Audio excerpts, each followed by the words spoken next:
1월 17일 수요일 예레미야 33장 1절에서 12절입니다. 예레미야가 아직 시위대 뜰에 갇혀 있을 때 여호와의 말씀이 그에게 두 번째로 임하니라. 이르시되 이 일을 행하시는 여호와, 그것을 만들며 성취하시는 여호와, 그의 이름을 여호와라 하는 이가 이와 같이 이르시도다. 너는 내게 부르짖으라. 내가 내게 응답하겠고 네가 알지 못하는 크고 은밀한 일을 내게 보이리라. 이스라엘의 하나님 여호와께서 말씀하시니라.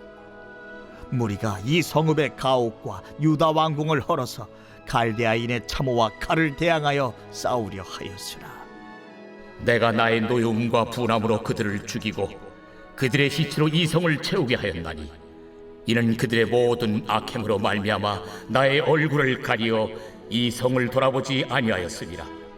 그러나 보라, 내가 이 성읍을 치료하며 고쳐 낫게 하고 평안과 진실이 풍성함을 그들에게 나타낼 것이며 내가 유다의 포로와 이스라엘의 포로를 돌아오게 하여 그들을 처음과 같이 세울 것이며 내가 그들을 내게 범한 그 모든 죄악에서 정하게 하며 그들이 내게 범하며 행한 모든 죄악을 사할 것이라. 이 성읍이 세계 열방 앞에서 나의 기쁜 이름이 될 것이며 찬송과 영광이 될 것이요 그들은 내가 이 백성에게 베푼 모든 복을 들을 것이요 내가 이 성읍에 베푼 모든 복과 모든 평안으로 말미암아 두려워하며 떨리라. 여호와께서 이와 같이 말씀하시니라.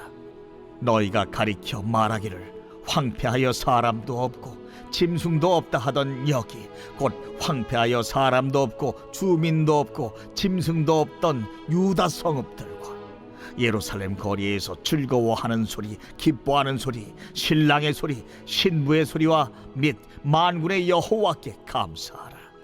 여호와는 선하시니 그 인자하심이 영원하다 하는 소리와 여호와의 성전에 감사제를 드리는 자들의 소리가 다시 들리리니 이는 내가 이 땅의 포로를 돌려보내어 지난 날처럼 되게 할 것임이라. 여호와의 말씀이니라. 만군의 여호와께서 이와 같이 말씀하시니라. 황폐하여 사람도 없고 짐승도 없던 이곳과 그 모든 성읍에 다시 목자가 살 곳이 있으리니 그의 양떼를 눕게 할 것이라.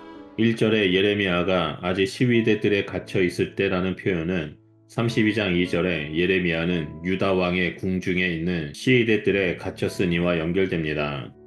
예레미야는 갇혀 있었으므로 예언자로서 활동하기 어려운 듯 보이지만 여호와는 예레미야를 통해서 말씀하십니다.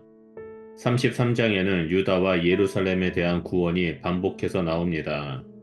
주목할 것은 이스라엘 백성에 대한 구원만이 아니라 성에 대한 선포가 의인화되어 나온다는 점입니다. 여호와의 구원은 인간에 국한되지 않습니다. 저자는 짐승과 가축이 많아지는 것을 서술하며 여호와의 구원의 개념을 확장합니다. 본격적으로 본문을 살펴보면 예레미야가 시위대들에 갇혔을 때 전한 첫 번째 계시와 다르게 이번에는 명령이 담겨 있습니다. 예루살렘 백성에게 주님을 찾으라는 명령입니다. 이 명령은 단순한 부르짖음이나 간청 이상의 의미가 있습니다. 바벨론과 싸우려는 인간적 노력 대신 주님의 회복을 기대하고 기도하라는 것인데 죄에 대한 철저한 돌이킴을 전제로 하고 있습니다. 기도는 한계 상황에 대해 주의 도움을 구하는 것이지만 단지 우리의 필요 충족을 위한 자판기가 아닙니다. 먼저 다가온 주님의 은혜를 인식하고 그분과의 올바른 관계 안에서 삶의 전제로 도움을 구하는 것입니다.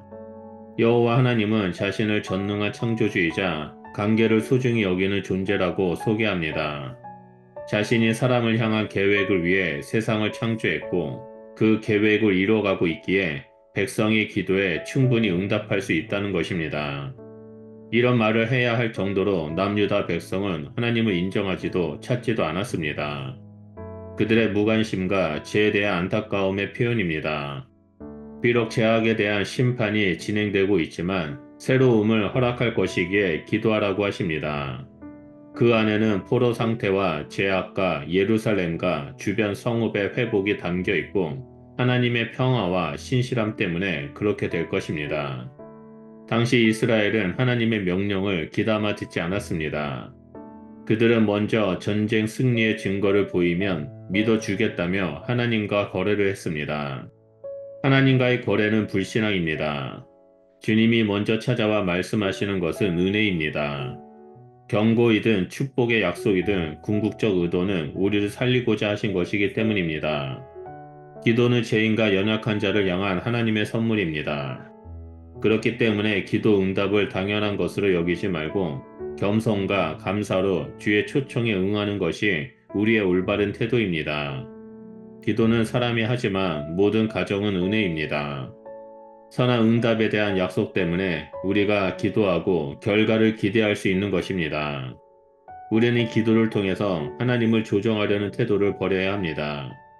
내 기도 제목을 이루어 주시면 제가 무엇을 하겠습니다라는 조건적 거래는 불신앙이기 때문입니다. 우리는 하나님과 인격적 관계 안에서 기도하고 순종의 삶을 위해 겸손히 도움을 요청하는 기도를 올리는 자가 되어야 합니다. 오늘도 우리를 돌보시고 인도하시는 하나님께 겸손과 순종의 기도를 드리며 늘 동행하는 그리스도인이 되시기를 축복합니다. 기도하겠습니다. 하나님 감사합니다. 우리에게 기도의 은혜를 부어 주셔서 기도를 통해 하나님을 향해 한 걸음씩 나아갈 수 있도록 인도해 주셔서 감사드립니다. 하나님, 우리의 기도가 하나님과 인격적 관계를 맺으며 친밀함을 맺는 기도가 되길 소원하오니 우리 가운데 늘 함께하여 주시고 응답하여 주셔서 하나님과 교제의 시간이 될 수 있도록 역사하여 주시옵소서. 그래서 우리가 기도를 통해 하나님과 교제하고 하나님의 뜻을 분별하며 이 땅에서 참된 그리스도인 하나님의 나라를 확장하는 자가 될 수 있도록 역사하여 주시옵소서. 날마다 우리와 함께 하시고 우리에게 말씀해 주심에 감사드리며 예수 그리스도 이름으로 기도드립니다. 아멘.